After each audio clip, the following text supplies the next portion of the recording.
Alasinainy fasivy folo ny volana oktobra 2020 miaraba toko klasy toko vavy tonga soa indray ato anatin'ny fampahalalam-baovao ny Real News ny vaovao marina ary manasa antsika rehetra indray anaraka izany hatramin'ny farany.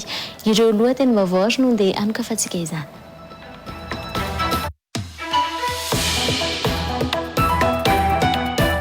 Tsy miaraka amin'ny sehatra tsy miankina ny fanarenana ny toe-karen'i Madagasikara izay nambarany FMI fa ahitana fienana telo faingo isan-jato ny ari-karena faobe amin'ny taona 2020 ity ho nivondra ny orinasa eto Madagasikara na ny GEM. Miantso fifampidiniana aingana amin'ny fitondram-panjakana mba ahafahana mamolavola miaraka ny drafitra fanarenana ny toe-karena ho an'ny taona 2020 noho izany filohan'ny GEM Thierry Rajavony.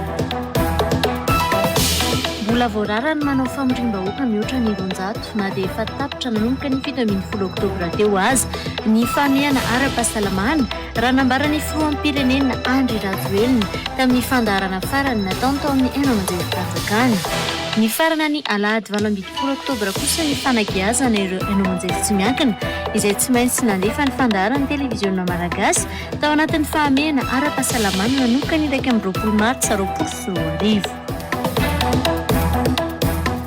Tamin'ny 10 ora dia efa tonga teny amin'ny fobe-panadinana hiatrika ny bakalorea ireo mpiadina androany raha ny hita tamin'ireo fobe-panadinana sasantsasany teto andrenivohitra. Tamin'ny 7:10 minitra adiny roa taty aoriana nefa vao nanomboka ny fiantsonana arana na ahafahan'ireo mpianatra miatrika ny fanadinana.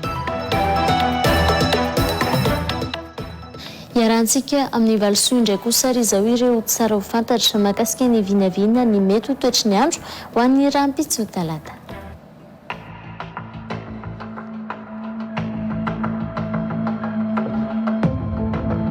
Tafalina indray ara no iarahanay aminao mity alatsinainy alina ity atony mazatra dia andao fantaritsika indray ny vinavina ny mety toetry ny andro raha ho amin'ny rahampitso talata faha 20 ny volana oktobra taona 2020. Fantaro aloha izany fa amin'ny ankapobeny dia saika ho tsara ny andro ao amin'ny tontolo andro ny rahampitso ankoatra ny diana sy sava izay mety ahitana orana malefaka indray raha ho amin'ny rahampitso. Andao roa jerentsika antsara vetrano mahakasika an'izay toetry ny andro izay raha ny tapany maraina toy ny mazatra nandeha nomboantsika anasy ny eto Antananarivo sy Fianarantsoa. Araka ilay nambarako teo dia saika ho tsara ny andro raha ho amin'ny rahampitso maraina afaka manao akanjo maivamaivana izany ianareo satria dia hibalika tsara ny masoandro ho an'ny eto Antananarivo. Ho an'ny Fianarantsoa kosa nefa dia misy taona somary semban-drahona kely izay masoandro izay. Dia raha toy izay sy toy izay ara aloha raha ny teto Antananarivo dia andao kosa fantaritsika indray ny anosy be any hoe sahala amin'ny ahoana indray raha ho amin'ny rahampitso tontolo ny andro. Saika ho tsara ihany koa aloha izany ny andro satria dia ifandimbiasa ny rahona sy ny masoandro manodidina ny 13 hatramin'ny 20 degré kosa nefa ny maripana vao vinavina ho an'ny nosy be. Andao jerentsika ary ny tapany maraina manerina ny nosy hoe sahala amin'ny ahoana ny andro ho an'ny ilana sy nanany nosy ny any ho an'ny Sainte Marie sy Toamasina raha ho amin'ny rahampitso maraina no ahitantsika erikerika indray izany hoe mila miomana amin'ny ariorana izany ianareo raha toa ka mikasana andeha hiala sasatra ny Sainte Marie sy Toamasina. Izay ara ny tapany maraina aloha fa andao fantaritsika ny tapany hariva satria dia misy fiovana be mihitsy izay tapany hariva izay indrindra moa izany fa ho an'ny ilana sy nanany nosy iny fa raha ho an'ny eto afovoantany dia tsy dia ahitana fiovana firy fa saika mbola tsara trano ny andro mbola hibalika trano ny masoandro ho an'ny ilana sy nanany nosy na ahitantsika erikerika dia ifandimbiasa ny rahona sy ny masoandro. Raha ny maripana indray kosa nefa dia fantaro fa tsy dia ahitana fiovana firy ny maripana satria dia manodidina ny 13 hatramin'ny 20 degré eo raha ho an'ny eto Antananarivo sy Fianarantsoa. Dia isaoranay indray ianao nanaraka indray izay vinavina ny mety toetry ny andro raha ho amin'ny tontolo andro ny rahampitso izay. Aza misaraka aminay eto amin'ny Real TV satria dia mbola anaraka isika ireo antsipriam-baovao. Veloma indray ary.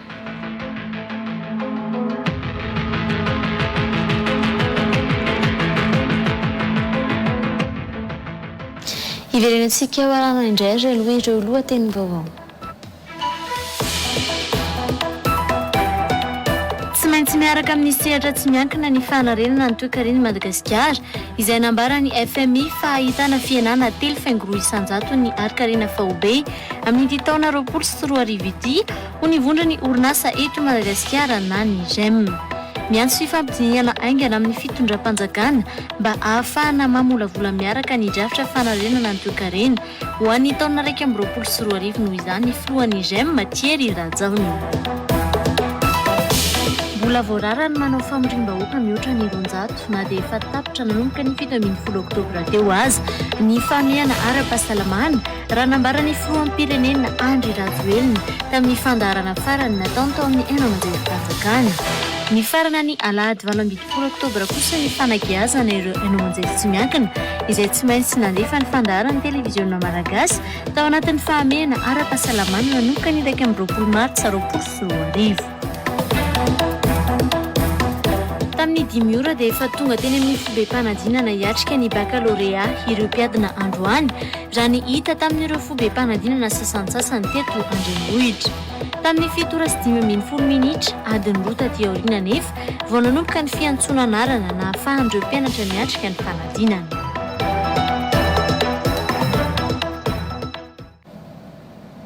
Idirantsika avy hatrany ary ireo antsipriam-baovao.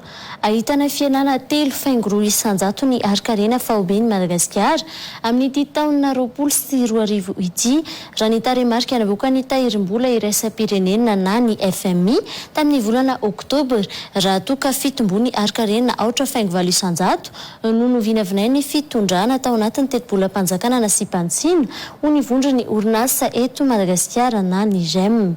Miantso amin'ny fifampidiniana aingana amin'ny fitondram-panjakana amolavolana drafitra fanarenana ny toekarena ho an'ny taona 2024 noho izany ny filohan'ny GEM Thierry Rajavony. Tsy maintsy avy amin'ny sehatra tsy miankina ihany no ahafahana manarina ny toekare-pirenena izay falatsaka ankaterena ho ny filohan'ny GEM. Tojirabe faritra eo amin'ny sariny Lantora Samelsan.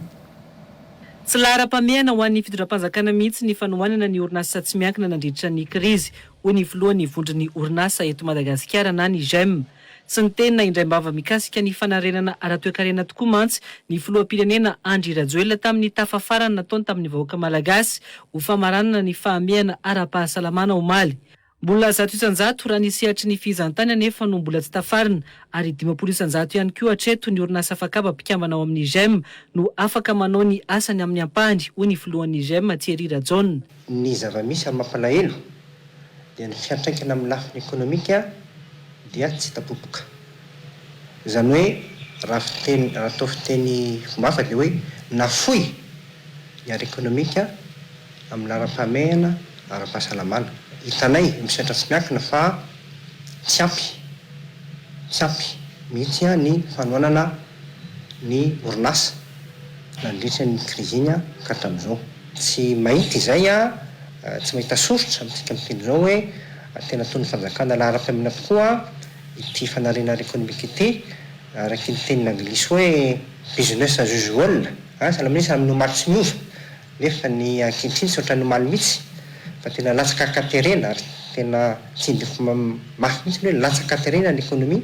Efa nisy ny fanapahan-kevitra noraisin'ny fitondram-panjakana toy ny fanemorona ny fandoavan-ketra kanefa ny fanafoanana izany no takiny ny sehatra tsy miankina. Eo ihany koa ny fampindramam-bola ny orinasa antoniny sy salantsalany kanefa tsy araky ny nandrasa ny sehatra tsy miankina ny fepetra napetraky ny banky ho ny filohan'ny GEM. Tsy araky ny noverana azy ny fampindram-bola nataon'ny banky tamin'ireo orinasa. Averika toetona fa ny fangatana tamin'izany fotoana izany mbola mitombina mihitsy zay amintsika amin'ny teny izao dia ny hoe ahafahana ny orinasa madinika salantsana na ny feo orinasa lehibe izy fa indrindra ireo orinasa madinika salantsana manao trosa mba hitosakojana ny andavanandro amin'ny tadana-bola ambany ny ambany. Ataoko hoe latsaky ny 5% izy latsaky ny taux d'inflation izy eny amin'ny 7% any ary koa garantisiavan'ny fanjakana ny ankamaroany ataontsika hoe 80-90% ny banky zany maka ny ambiny 10 isan-jato Tokony isy noho izany ny fiverenana andatabatra boribory andiniana aingana ny amolavolana ny drafitra fanarenana ara-toekarena ho an'ny taona 2024 ho ny filohan'ny GEM.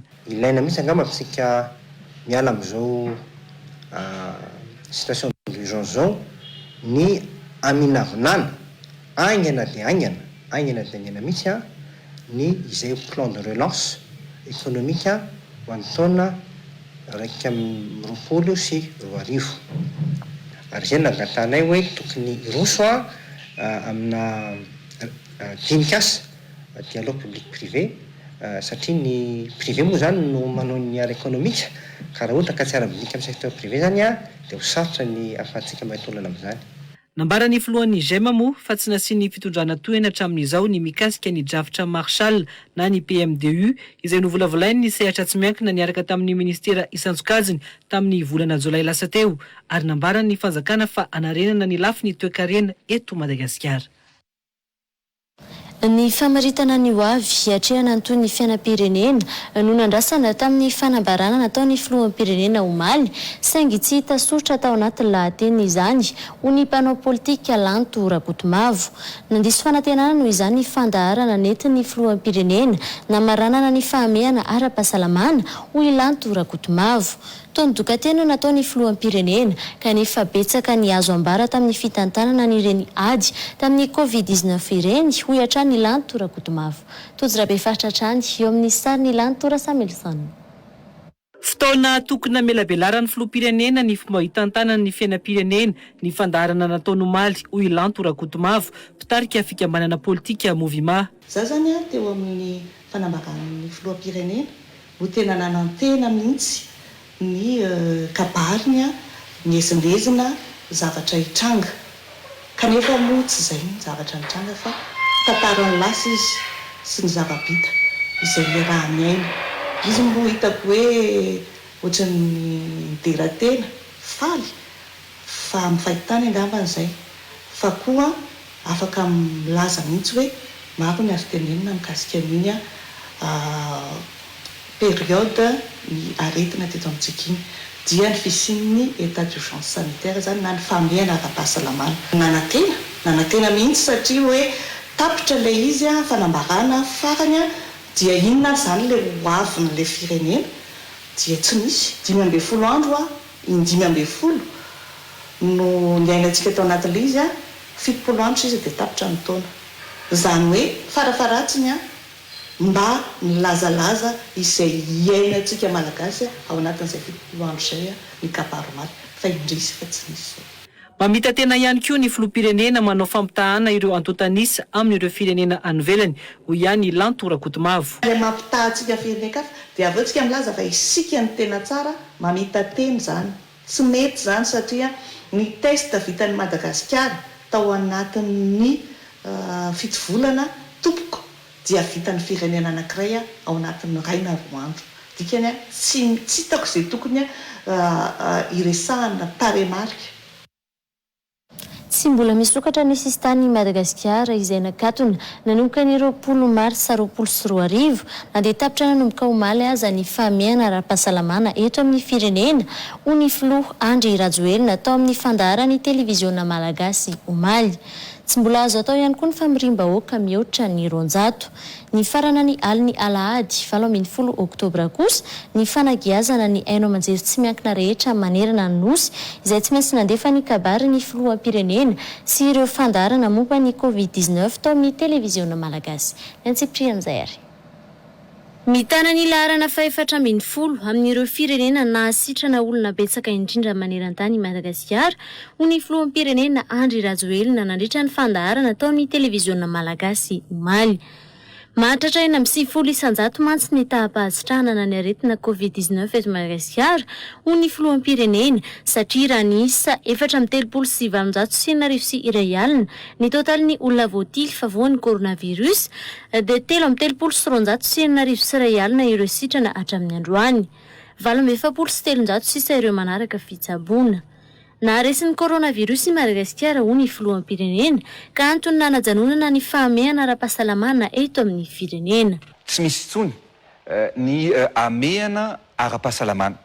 Zany hoe tsy ao anatin'ny état d'urgence sanitaire intsony isika ankehitriny satria dia araka ny lazaiko toy ny eto Antananarivo zao ny Analamanga Ray Manontolo dia tsy misy intsony no mitondra ny tsimokaretina. Na dia zany ary na dia tsy ao anatin'ny amehana ara-pahasalamana kositsika dia ny faritra rehetra dia azo ataon'ny gouvernora miaraka amin'ny préfet ny mandray ny andraikitra rehetra momba ny andaminana an'izay fepetra tokony ho raisina eny anivony ny districta rehetra manerana ny nosy zany voarary ary mbola tsy azo atao ny famiriam-bahoaka mihoatra ny 200. Tsy mbola misokatra kosa nefa ny sistany ny Madagasikara noho ireo firenena marobe any ivelany mbola miditra ny andiany faharoa amin'ny fianaky ny Covid-19 amin'izao. Amin'ny voalohan'ny volana Novambra ihany koa no farany fisiana sidina fampodiana ireo malagasy tavela any ivelany ho ny filohan'ny Repoblika. Mbola katony ny sistany eto a Madagasikara, zany hoe mbola tsy mandray alohantsika ireo sidina avy any ivelany mba hiarovana ny praitan-drazana satria adidiny fitondrana ny miaro ny vahoaka malagasy tsiray manontolo. Noho izany zany dia tsy misy ary foana loatra eto ilay fanokafana ny sistany amin'ny 27 ny volana Oktobra ho avy zao. Fa ny any Anosy kosa de eo zany moa nefa niresahana iny hoe efa manomboka misokatra ny fandraisana ny rompizahantany any Anosy fa ireo firenena kosa izay misy an'ireo mbola hoe miditra amin'le phase 2 de tsy afaka ho raisitsika any amin'ny embarquement zany hoe miditra makao Anosy zany no marimarina kokoa zany. Ankoatran'izay dia ny vol de rapatriement zay avy any ivelany avy any France ny olona rehetrarehetra zay tavelany zany dia ny vol farany dia amin'ny voalohany volana Novambra ho avy zao zany satria efa be de be réservation anankitelo zany dia ajanontsika eo mentsika tapabolana dia zany hoe hatramin'ny voalohany volana Novambra no sidina farany zay hoentitsika mampody an'ireo olona zay avy any ivelany. Ny farana ny aliny alahady teo noho izany fanageazana ny haino amanjery tsy miankina izay tsy maintsy nandefa ny kabary ny filohan'ny pirenena rehetra nandritra ny fito volana. Satria moa efa tsy ao anatin'ny amena ara-pahasalamana intsony isika dia androany zany no fandarana farany ihany koa ataotsika le hoe isaky ny 15 andro dia tsy misy tsony izay. Tsy ahivina fa ny 2 Martsa no niditra voalohany tao anatin'ny amehana ara-pahasalamana i Madagasikara ary ny 5 no toizana io fahamehana ara-pahasalamana io hatramin'ny farana ny 17 Oktobra lasa teo.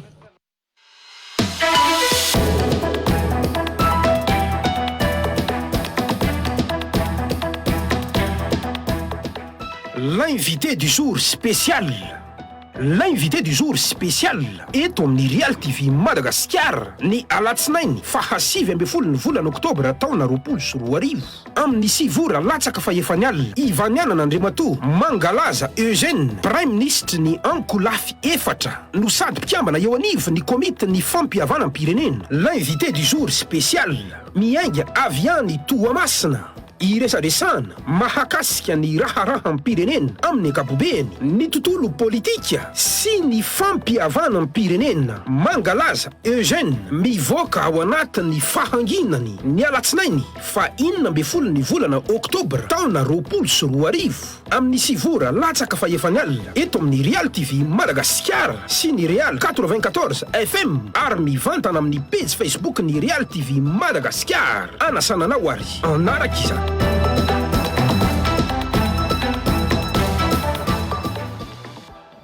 Andriamatoa mangalaza Eugène Ndreraka izany ho vahiny Gasikara Fenso ao anatin'ny fandarana l'invité du jour manokana izay miainga avy any Toamasina ao anatin'ny tapany faharoany izao fampahalalam-baovao izao.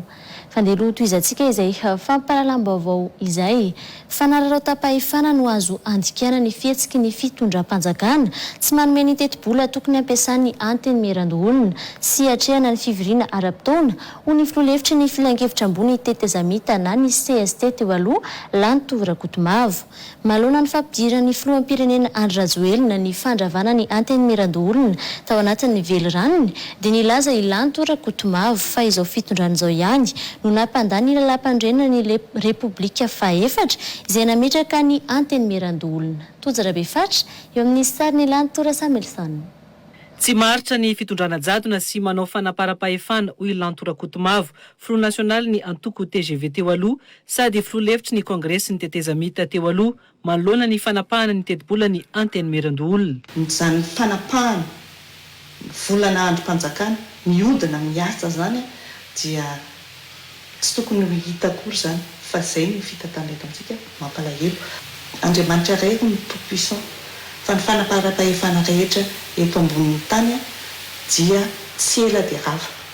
Tena tsorina mihitsy zany hoe ny fanaparam-pahefana ao anatiny tsy ara-dalàna raha ohatra mindray mantsitsika ka fa hoe zay ny lalàna fiditsika didy-jadona na ao anatin'ny fitantanana totalitarisme tsika dia zay ara ny safiditsika fa tsy zay ny safiditsika eto Madagasikara fa mandana ny demokrasia tsika republika tsika dikan'izany izay tapaka sy voasoratra ny tokony arahana. Nanakina ny fikasan'ny filoham-pirenena Andry Rajoelina andravany antenimieran-dolona ihany koa Ilan Torakotomavo nampatsiahiva fa ny fitondrana amin'izao ihany no nampandany ny lalam-panorenana tamin'ny taona 2010. Mahagaga dia mifanohatra ny fanirian'ny mpitantana ankehitriny sy ny zavatra ataony. Raha maniry ry zareo ny anafoanana ny Sénat no ny filazany amin'ny zavatra betsaka. Maro mihitsy ny zavatra iainitsika ny mampatsimisy ilana ny Sénat faniriana. Dia ankehitriny dia tsy zay no mitranga, tsy fanafoanana ny Sénat no mitranga fa fifidianana maika. Aza adino fa ny lalam-panorenana tamin'ny taona 2010 dia izao fitondrana misy zao no nampandany azy.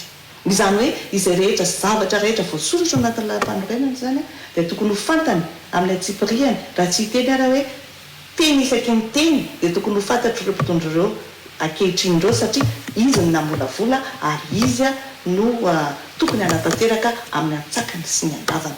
Araka ny voalaza lalam-panorenana dia ny fifidianana ireo lehiben'ny faritra sy ireo filohan'ny faritany no tokony irosona mialohan'ny ny fifidianana olona hoy Ilan Torakotomavo. Fa tsy mitombona ny filazany olona HVM fa natao fahirano ny antenimieran-dolona ho ny solom-bavim-bahoaka Naivo Raholdinina. Afaka misitraka ny karamany avokoa toy ny mpiasa-panjakana rehetra ny olona ho ity solom-bavim-bahoaka ity.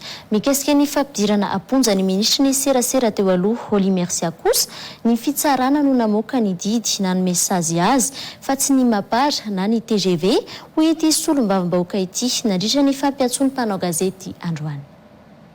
Nandray karama foana ary mbola ndray karama ny olona rehetra ao amin'ny antenimieran-dolona sy ny mpiasa rehetra anapatapitra ny fimpitonesan'ny olona ary ny mpiasa ny antenimieran-dolona moa zany dia ohatra mpiasa-panjakana rehetra ka noho izany dia afaka misitraka ny karamany sy ny rehetrarehetra izay mikasika izany.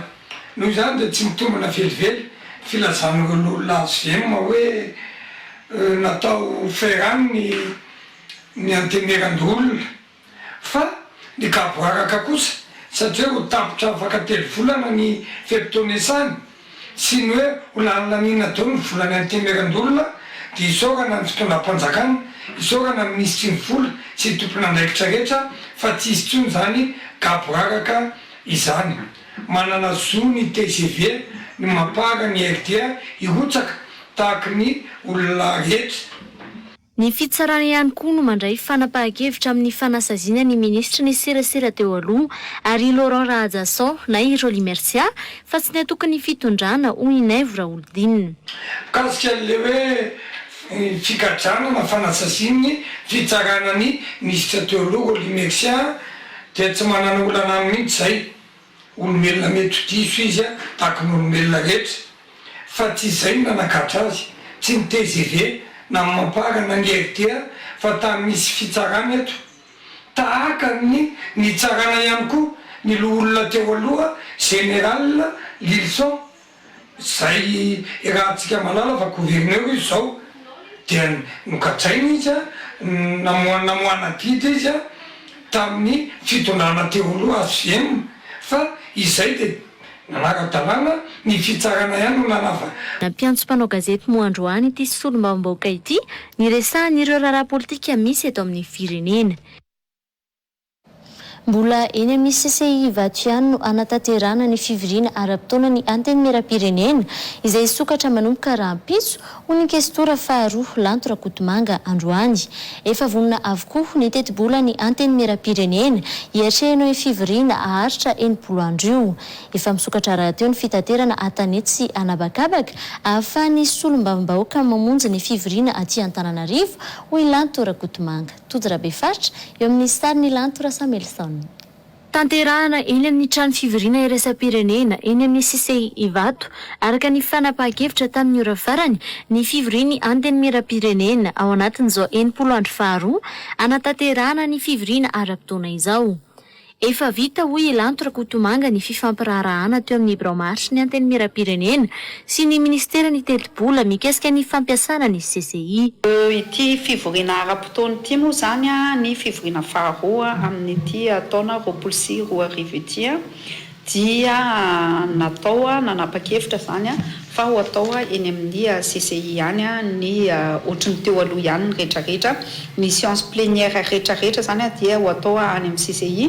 Fantatritsika aloha fa efa tapitra ny ameana ara-pahasalamana ka mba hisorohana an'ilay hoe sao dia mbola misy mitondra an'ilay aretina dia nanapa-kevitra zany hoe aloha ho atao any amin'ny CCI ihany ity session ordinaire, deuxième session ordinaire ity.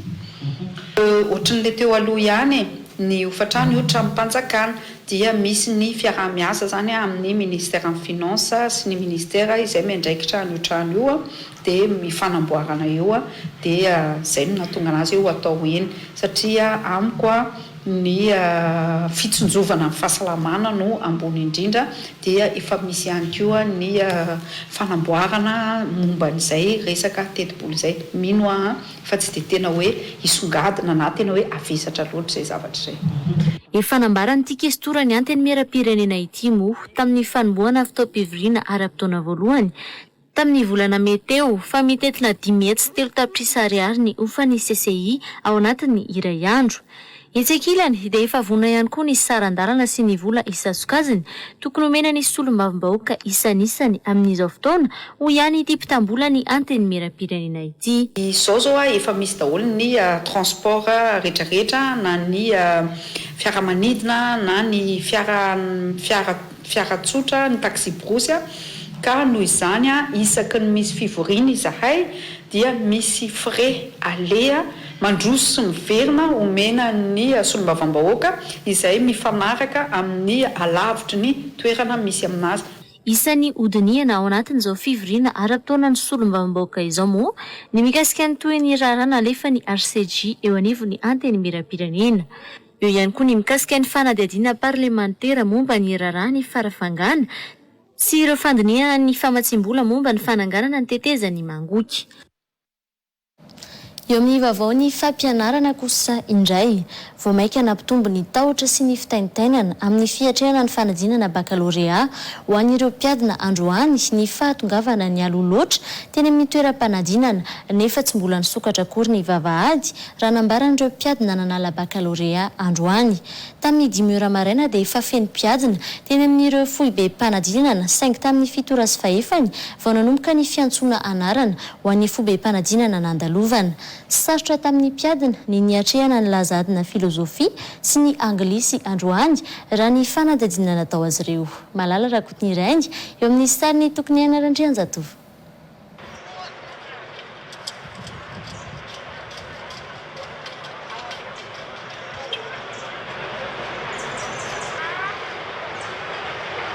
Vao tamin'ny 5 ora sy sasany maraina dia efa tonga teny amin'ny foibe mpanadinana ireo mpiadina baccalauréat ho any teo amin'ny LMA Ampefloha androany satria tsy mbola nisokatra ny foibe mpanadinana na merimberina lesona no nataon'ireo mpiadina. Nambaran'ireo mpiadina ny andro ny fisokafany efitrano fa isan'ny manakirotana ny sain'izy ireo ary mampitombo ny tahotra ny fahatongavana mialoloatra. Dimy sasany tsisy mbola tsisy fa mbola io miandro io ampitoana mihitsy ilay izy ohatra tsy organise tsara ilay izy mbola tsisy na miditra ao anaty sala mbola tsy tafiditra akory satria mampitombo stress mampitombo le palpitation be ao anaty fotsiny ilay izy fa tsy haiko tsy misy ohatra ny ela be fotsiny ilay izy tenenina hoe adiny roa mialoha zany dia efa hoe misy olona mandray eo afaka mampiditra ao anaty sara. Tao anatin'ireo tonga maraina ihany koa ity tovolahy iray ity.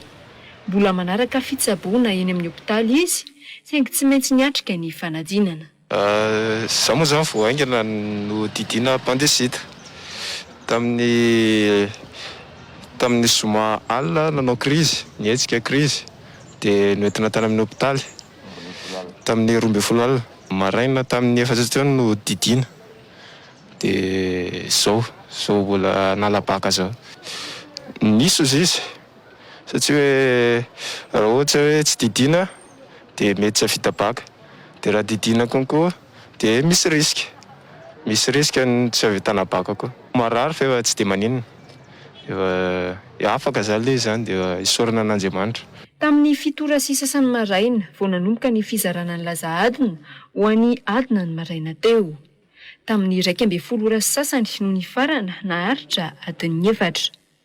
Namonjy ny ray aman-dreniny na ihany koa namonjy hotely ireo mpiadina ny sakafo atoandro. Ny sakafo izay saika ny safidin'ny mpiadina no nikarakaraina raha ny fanazavain'izy ireo. Tetsekelan'izay kosa nefa nambaran'ireo mpiadina tamin'ny tafana tao taminy nandritra io fisakafoana io fa sarotra ny adina filozofia tamin'ny ity androany ity. Karakara ny sakafo sosoa zao no menana azy androany atoandro. Miaraka amin'ny nofokena natontono fa izy tsy tia menaka. Tsy nietsika le aretina. Le didy tao anatiny tao niezaky nakaina zany, naka plasy hoe tiana azahoanaina. Dia fanadinana koa moa azo atao hoe sarotsarotra ihany. Tsisy napozina moa zao somary napozipozina daholo ihany le sujet satria ohatran'ny presque mitovitovy. Ny taranja matematika sy malagasy moa no atrehan'ireo mpiadina baccalauréat manerana ny nosy ho amin'ny rahampitso. Mpianatra manana fahasembanana ara-pianona miisa 5 avy amin'ny ivitoerana mpanofana olona manana fahasembanana teto an-drenivohitra no niatrika fanadinam-panjakana baccalauréat androany. Niaraka efitrano tamin'ireo mpiadina isaky ny fibem-panadinana izy ireo teny amin'ny 17 hektara teo. Misy ny mpandika teny manaraka azy ireo ary manazava ny laza adina ao aorian'ny fizarana ny laza adina. Ireto mpianatra 5 vaovao ireto izay andiany 10 tamin'ny ankizy manana fahasembanana izay nanala fanadinana baccalauréat. Malala Rakotony Randy eo amin'ny sariny tokony Iana Randrianjatovo.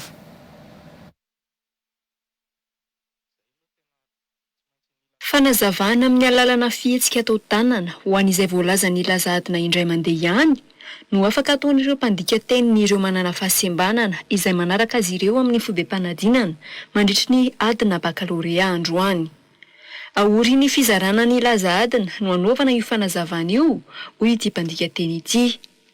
Mpianatra 5 mianadahy manana fahasembanana ara-pianona sy ara-pitenenana ary nanaovana ny fanazavana. Dia amin'ny CEG Betsy Mitatatra 67 no manala dia miaraka amin'ny ankizy rehetra ihany izy amin'ny kilasy fa asiana dika teny amin'ny teny tanana ihany aloha amin'ny voalohany zany dia avy eo manao samirery ao izy ohatran'ny ankizy rehetra ihany. Indrindra mantsy ny tena tanjona mantsy dia hoe tena maleo tena tanteraka izy fa nefa moa manana le fahasembanana izy dia eny raha fa adika ihany aloha le sujet amin'ny voalohany dia miala fa tsy hoe hanampy azy eo foana ianao tsy maintsy tezaina amin'ny hoe mampaleo tena azy koa zany izy satria hiaty any amin'ny fiarahamonina izy rehefa avy eo izay tsy ho eo foana. Ny mpandika teny amin'ny baka dia mpandika teny vita fianianana tena natreha amin'ny fitsarana zany hoe tena zay zavatra eo amin'ny voasoratra amin'ny taratasy no adika tanana. Isan'ny mahasarotra ny fiatrehanany fanadinana ny tsy fahampiany fandikana teny hoy ireo mpiadina manana fahasembanana. Isan'ny manahirana azy ireo ihany koa aza ny niatrika ny fanadinana filozofia sy ny anglisy androany. Zay aloha tena tsy maintsy ny ilan'ilay mpandika teny fa avy eo rehefa voadika dia azo tsara. Azoko tsara le filozofika ohatran'ny tenin'ny anabaviko aty ihany. Nenay le fanadihadiana ohatra sarotsarotra aminay fa alohanay le anankiray zany nataonay. Teny malagasy. Tsy mahay teny frantsay loatra zay. Eo ihany aloha le izy. Tena le anglais io tena atahorako satria tsy dia mahay voambolana teny anglisy loatra. zay aloha tamin'ny 5 dia efa mifoha dia nianatra kely dia ny makomana dia lasa tsy dia miasa mafy hoe andeha hanao famerenana mafy be zany. Ny aloha tiako ilay sakafo ka matsiro tsara, mety tsara. Mahay manoratra tsara koa ireo mpiadina manana fahasembanan'ireo. 500 isanjaton'ireo mpiadina bakalorea manana fahasembanana no afaka tamin'ny fanadinam-panjakana natrehan'izy ireo raha ny nambarany fikambanana miandraikitra azy ireo androany. Fohy be mpanadinana 3 no nahitana fahatarana ny fahatongavany laza adina tao Toamasina voalohany androany. Tao anatin'ny rotsakorana no niatrehan'ireo mpiadina ny andro voalohany amin'ny fanadinana io. Tamin'ny 9 maraina no nanomboka tonga teny amin'ny fitoeram-panadinana ny mpiadina ary tamin'ny 7 sasany kosa no nanomboka ny adina. Tsy maintsy nanao ny arovava izay nozaraina avokoa ireo mpiadina vao afaka niditra ny efitra ny mpanadinana. Nampitomboana moa ireo fobe mpanadinana no ny fampanajana ny olona iray isaky ny W ho an'ny Toamasina io. Elide Rosta, Real TV Toamasina. Vao maraina tamin'ny 9 dia efa tonga namonjy ny toeram-panadinana ireo mpiadina hiatrika ny bakalorea tao Toamasina androany. Hita taratra ny fahavononana teo amin'ireo mpiadina na dia tao anatin'ny rotsakorana aza. Nampitomboana roa ny fobe mpanadinana nandraisana ireo mpianatra ka tao anatin'izany EPP Lamarina sy tao amin'ny CEG Radama voalohany. Toerana 3 kosa no misy fahatarana ny nahatongavany laza adina no ny alavira ny toerana saingy tsy maintsy notadiavina vahaolana aingan'izany ho ny filohan'ny oniversité ny Toamasina. Eto dia amin'ity toerana ity centre lycée Jacques Rabe Mananjara, eto zany no fobe anomboana zany hoe anamariana fa nanomboka tokoa ny fanadinana baccalauréat session 2020. Misy nge centre vao nosokafany ka ireny zany tsy maintsy mbola omena instruction tsara reny surveillant ao anatiny aza secrétaire mba azahoana ny résultat tsara. Na fotoana anaovana an'izay fotsiny efa misy minitra vitsivitsy mba tsy mitovy amin'izay efa toerana efa nisy fanadinana teo aloha. Ka izay mety zavatra kelikely reny ezahina ho vahana. Ohatra, tonga zao tsy ampy nisan'ny surveillant dia tsy maintsy miantso indray mitady chef d'établissement aiza mba ome mpampianatra anao satria tsy ampy zany nisa fa amin'izao zany efa mivavahatsy kelikely izy amilambina amin'ny ankapobeny. Any amin'ny fobe mpanadinana lycée Sonia Ranivongo no misy ny mpiadina be taona indrindra izay 7-20 taona ary nisafidy ny sokajy C ary 12 taona kosa ny zandriny indrindra izay sokajy D ao amin'ny fobe mpanadinana lycée Maroantsetra. Ratsehivina miisa 770 sy 700 sy 3 alina ireo mpiadina ato anatin'ny faritany ny Toamasina. Miparitaka amin'ny fobe mpanadinana miisa 70 izany. Omby maherin'ny 200 no lasa ny dahalo nandritra ny fanafiana ny seho tao Tsirony Mandidy sy Mainty Rano tao anatin'ny 3 volana raha ny tatitra nataon'ny kooperativa n'omby iray any an-toerana. Ny sesy io alatromby io raha nambaran'izy ireo. Tamin'ny 2 Oktobra ny trangafara nisy tao Mainty Rano ary tsy mbola tafaverina ny omby hatramin'izao. Manao antso amin'ny fitondram-panjakana ny kooperativa ny tompon'omby amin'ny fanaovana fanadihadiana mahakasika ireo omby very ireo. Ny Antsiprian'izay ary. Saika isam-bolana no misy ny fanafian-dahalo mpangalatr'omby any amin'ny ity kooperativa mpandrara omby manana ivitoerana ny Tsirony Mandidy sy Mainty Rano ary Antananarivo ity raha nambaran'izy ireo. Ho an'ny volana Martsa hatramin'ny volana Aogositra nisy 180 ny fitambaran'ireo omby very. Ho an'ny volana Septambra sy Oktobra kosa ny totaly 70.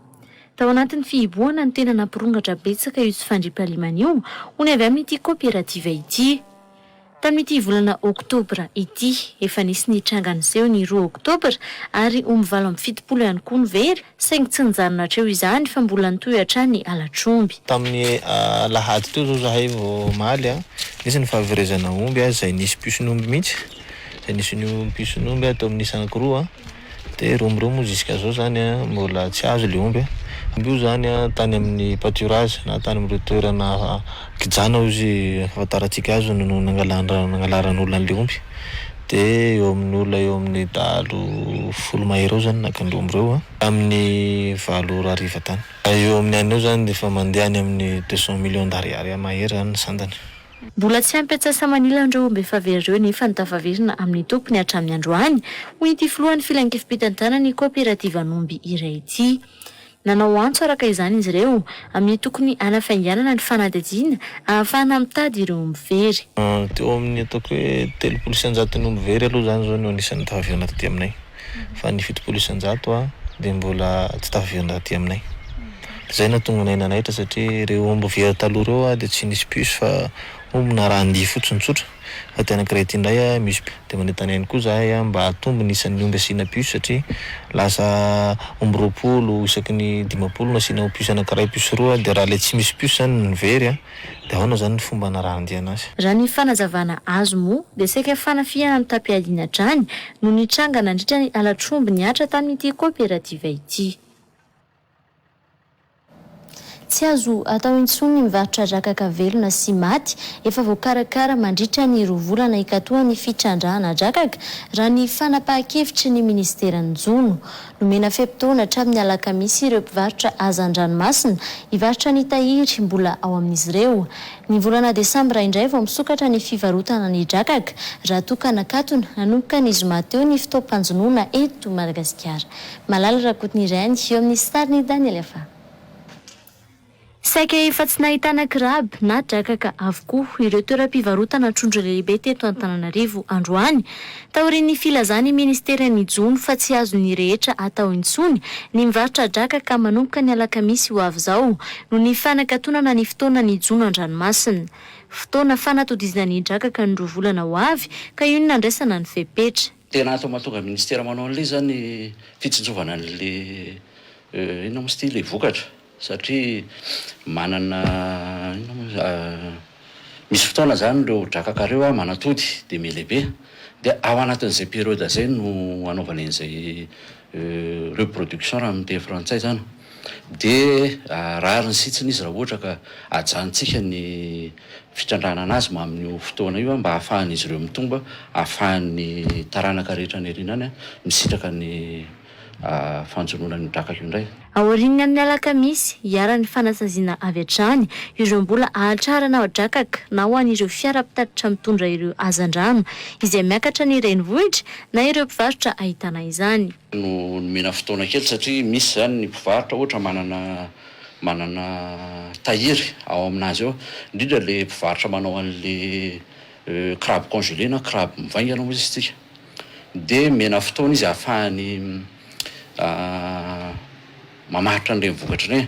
Meny eo amin'ny herinandro izy tapitra izay fotoana izay amin'ny lakamisy ho avy izao dia tsy afaka manao an'izay intsony izy zany. Zany hoe manomboka amin'ny lakamisy zany tsy tokony misy drakaka intsony mivezivezana na taxi brosy na any mpivarotra na eny ambony tsena amin'ny manomboka amin'ny lakamisy izao.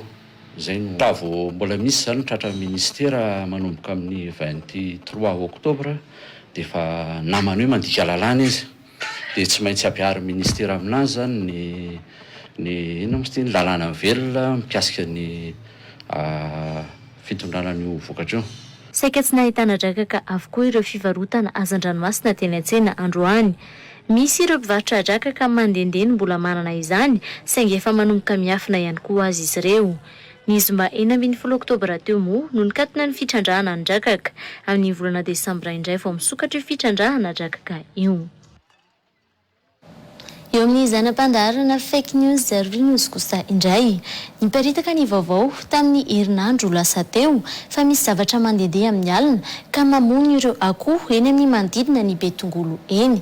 Nampiarahana tamin'ny sariny ireo akoho izay efa maty mihitsy aza izany. Nanaitra ny maro io vaovao io ka nipetraka ny fanontaniana hoe tena nisy ve izy io sa honono fotsiny? Ndahoarantsika ato anatin'ny zanam-pandaharana Real News Fake News.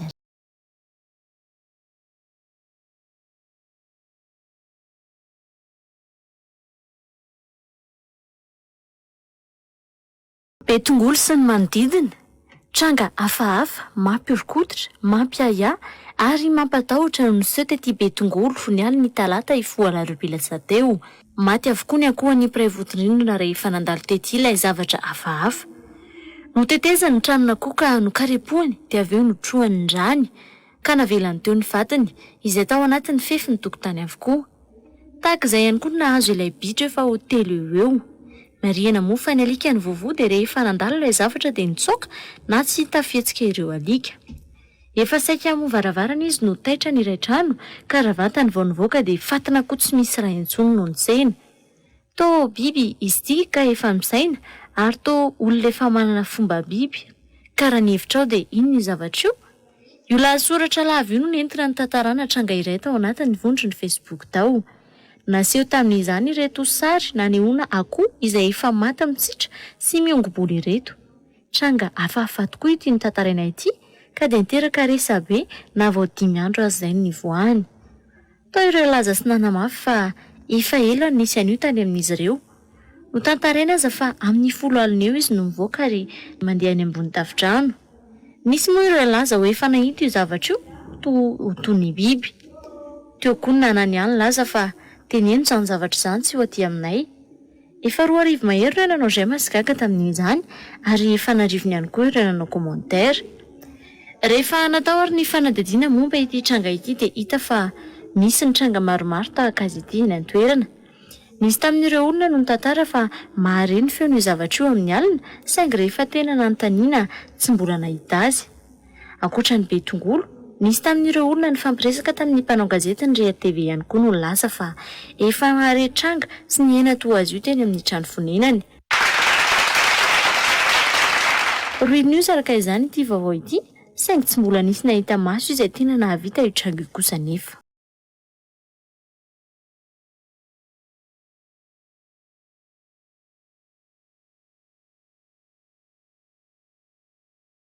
Dia ny zanam-pandaharany ihany koa ary tokolasy tokovavy no entiko manakatona ny tapany voalohany amin'ny fampahalalam-baovao tamin'ity alina ity.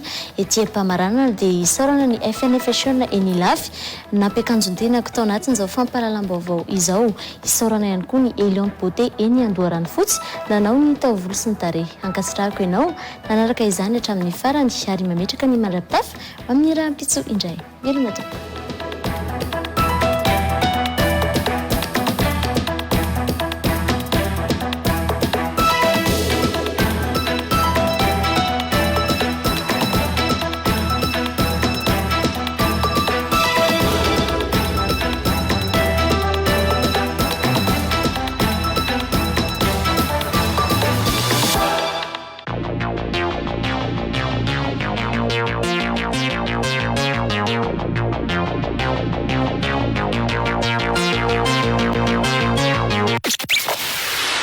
Réal 94 FM.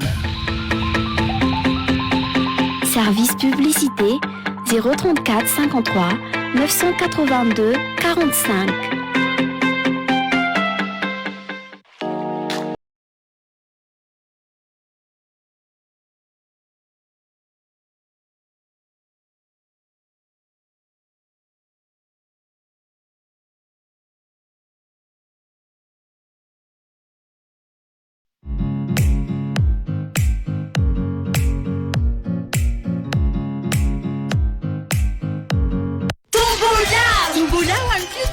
Hitanao eny amin'ny farm shopper Antananarivo manomboka amin'ny 5 Oktobra hatramin'ny 8 Novambra fandraisana anjara mividiana entana 3